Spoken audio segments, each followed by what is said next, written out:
नमस्कार दोस्तों, आज हम rewire your brain, think your way to a better life किताब के बारे में बात करने जा रहे हैं, जिसे जॉन बी अर्डेन ने लिखा है। इस किताब से हम दिमाग को रिवायर करने के तरीके के बारे में जानेंगे, जिससे आप अपने जीवन के बारे में ज्यादा सकारात्मक महसूस करने, तनाव के दौरान शांत रहने और अपने सामाजिक रिश्ते को बेहतर बनाने के लिए दिमाग के कुछ हिस्सों को फिर से रिवायर कर सकते हैं। हम सभी को लगता है कि जिस दिमाग के साथ हम पैदा होते हैं उसी के साथ हम मरेंगे भी, लेकिन असल में हमारा दिमाग मजबूत नहीं है। यह सिर्फ अनुभवों से सॉफ्टवेयर हुआ है। इसलिए हम अपने दिमाग को विकसित कर सकते हैं और अपने जीवन में जरूरी सुधार ला सकते हैं।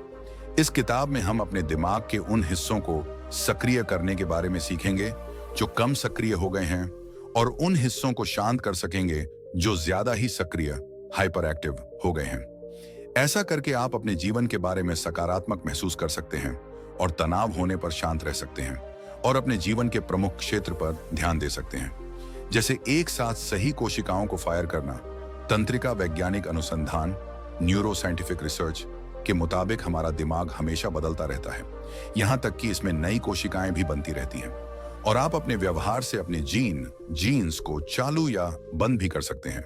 इस किताब से आपको पता चलेगा कि आप तंत्रिका विज्ञान, न्यूरोसाइंस से नई खोज का इस्तेमाल कैसे कर सकते हैं, जिससे आप शांत और सकारात्मक महसूस कर सकें। अपने दिमाग को फिर से रिवायर करने के लिए आपको सबसे पहले समझना होगा कि आपका दिमाग कैसे काम करता है। आपका दिमाग आपके आसपास की दुनिया के जवाब, रिस्पॉन्स और उसके संपर्क में काम करता है। दिमाग का वजन सिर्फ 3 पाउंड होता है, फिर भी यह शरीर के सबसे उन्नत अंग में से एक है। इसमें 100 अरब तंत्र कोशिका होती हैं, जिन्हें न्यूरॉन्स कहा जाता है, और सहायक कोशिकाएं होती हैं। न्यूरॉन्स दिमाग के उन हिस्सों में इकट्ठे किए जाते हैं जिन्हें मापांक, मॉड्यूल कहा जाता है। कॉर्टेक्स 4 पालियां, 4 लोब्स, और सब कॉर्टिकल कॉर्टेक्स के नीचे मॉड्यूल के रूप है। राइट ब्रेन लोगों को लेफ्ट ब्रेन वाले लोगों की तुलना में ज्यादा रचनात्मक, क्रिएटिव और आध्यात्मिक, स्पिरिचुअल कहा जाता था। दिमाग में फाइबर का एक बैंड होता है जिसे महासंयोजिका कॉर्पस कैलोसम कहा जाता है। यह दूर के न्यूरॉन्स को जोड़ने का काम करता है।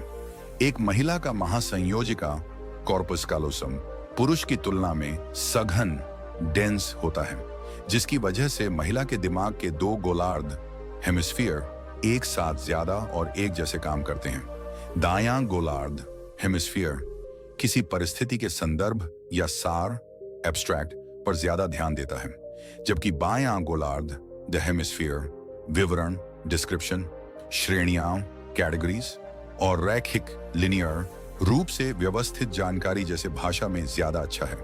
हर एक गोलार्ध हेमिस्फीयर में 4 पालियां, 4 लोब्स होते हैं: ललाट, फ्रंटल, पार्श्विका, पैराइटल, बीच, टेम्पोरल, साइड और ओसिसिपिटल। हर एक में विशेष प्रतिभा होती है। महिलाओं में टेम्पोरल लोब में न्यूरॉन ज्यादा होता है, इसलिए वे जल्दी बोलना शुरू कर देती हैं। ललाट लोब फ्रंटल मिश्रित होने वाला दिमाग का आखिरी हिस्सा है। ललाट लोब में सबसे आगे प्रीफ्रंटल कॉर्टेक्स हमें हमारी सबसे जटिल संज्ञानात्मक, कॉम्प्लेक्स कॉग्निटिव, व्यावहारिक और भावनात्मक क्षमता देता है। पीएफसी के प्रमुख हिस्सों में डॉर्सोलेटरल प्रीफ्रंटल कॉर्टेक्स शामिल है। यह उच्च स्तर की सोच, ध्यान और अल्पावधि स्मृति, शॉर्ट टर्म मेमोरी में शामिल होता है।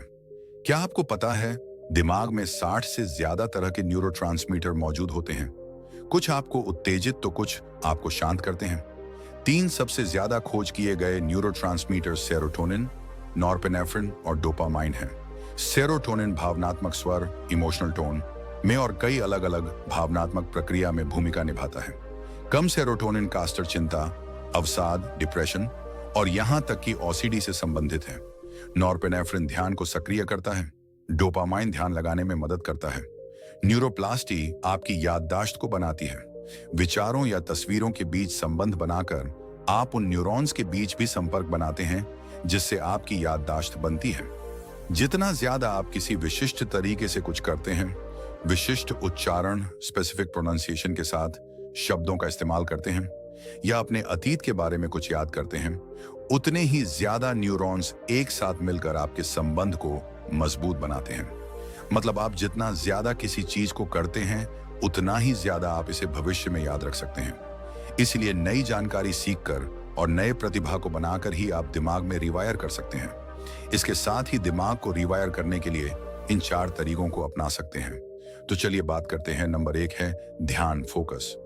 उस व्यवहार या याद पर ध्यान दें जिसे आप दोहराना या याद रखना चाहते हैं। ध्यान आपके ललाट लोब को सक्रिय करता है, जिससे आप चीजों को याद रख सकते हैं। याद रखें, आपका दिमाग लाखों चीजों को एक साथ याद नहीं रख सकता है, इसलिए उस चीज पर अपना ज्यादा ध्यान दें जिसे आप याद रखना चाहते हैं।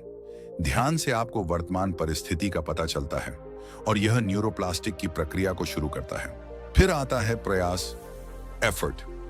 ध्यान से कोशिश करें, इससे दिमाग नए सिनेप्टिक कनेक्शन बनाने के लिए सक्रिय हो जाता है।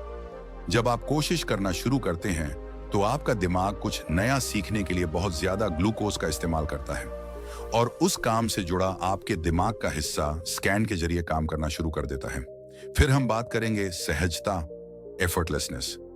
एक नया व्यवहार, विचार या भावना बनने के बाद इसे जारी रखने के लिए कम ऊर्जा की जरूरत होती है।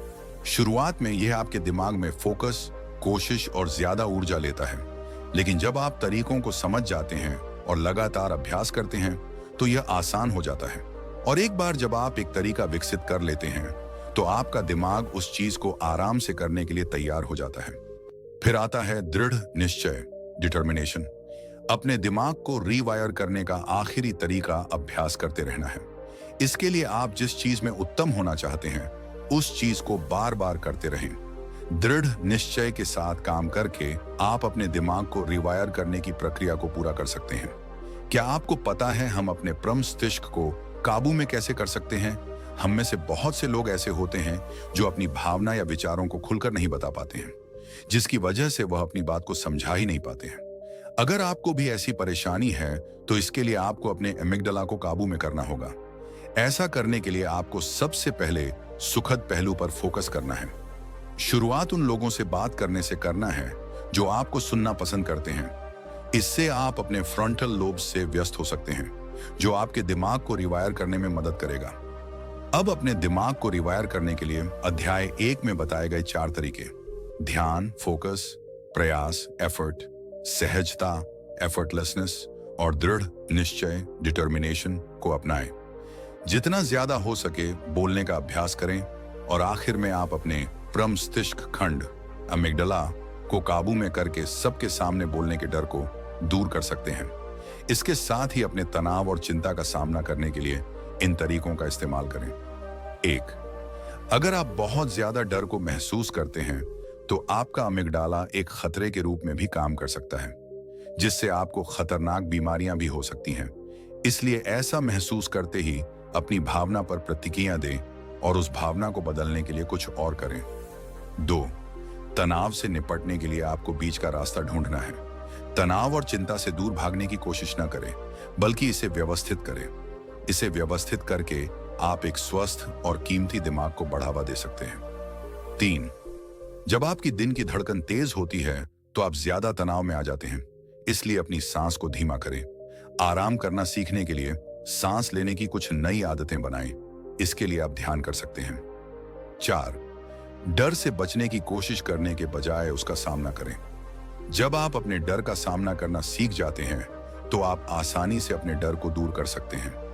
5वीं, नकारात्मक चीजों पर ज्यादा भरोसा ना करें और जितना ज्यादा हो सके सकारात्मक सोचें, क्योंकि आप जिस तरह से सोचते हैं वह आपकी भावनात्मक स्थिति का कारण बन सकता है।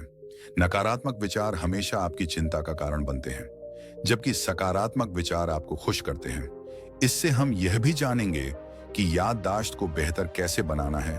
अच्छे जीवन के बारे में सोचने के लिए हमेशा अच्छा सोचते रहना जरूरी होता है, लेकिन अक्सर हमारी कोई याद ऐसी होती है जिसको सोचकर हम बुरा सोचने पर मजबूर हो जाते हैं। इसलिए अपनी याददाश्त को इस तरह से रीवायर करें कि आपको अच्छा सोचने में मदद मिल सके। और ऐसा करने के लिए आपको अपनी याददाश्त को बेहतर तरीके से विकसित करना बहुत ज्यादा जरूरी है। आप अपनी याददाश्त को बेहतर बनाने के लिए बहुत कुछ कर सकते हैं, लेकिन इसके कुछ बाधाएं भी हैं। एक साथ कई चीजों पर ध्यान देने में योग्य होना और सभी को बड़ी सटीकता के साथ याद रखना। यही कारण है कि अगर आप एक ही समय में अपने सेल फोन पर बात कर रहे हैं, तो आप गाड़ी चलाते समय सही सड़क संकेत को देखना भूल सकते हैं। बिना किसी कोशिश के अपनी याददाश्त में सुधार की उम्मीद करना। याददाश्त कोई ऐसी चीज नहीं है जो आपके पास एक विरासत की तरह है या नहीं है। याददाश्त को बढ़ाने के लिए व्यायाम करना जरूरी है, यह मानते हुए कि आपको वह सब कुछ याद रहेगा जो आपने कभी अनुभव किया है। यादें स्नैपशॉट की तरह नहीं है, इसलिए किसी नई याद के बनने पर पुरानी याद कमजोर हो जाती है। इन सभी बाधाओं को ध्यान रखते हुए आप अपनी याददाश्त को बढ़ा सकते हैं। धन्यवाद दोस्तों, आज के सेशन में अंत तक जुड़े रहने के लिए उम्मीद है आज की book rewire your brain, think your way to a better आपको पसंद आएगी। आप अपना सुझाव कमेंट में भेज सकते हैं।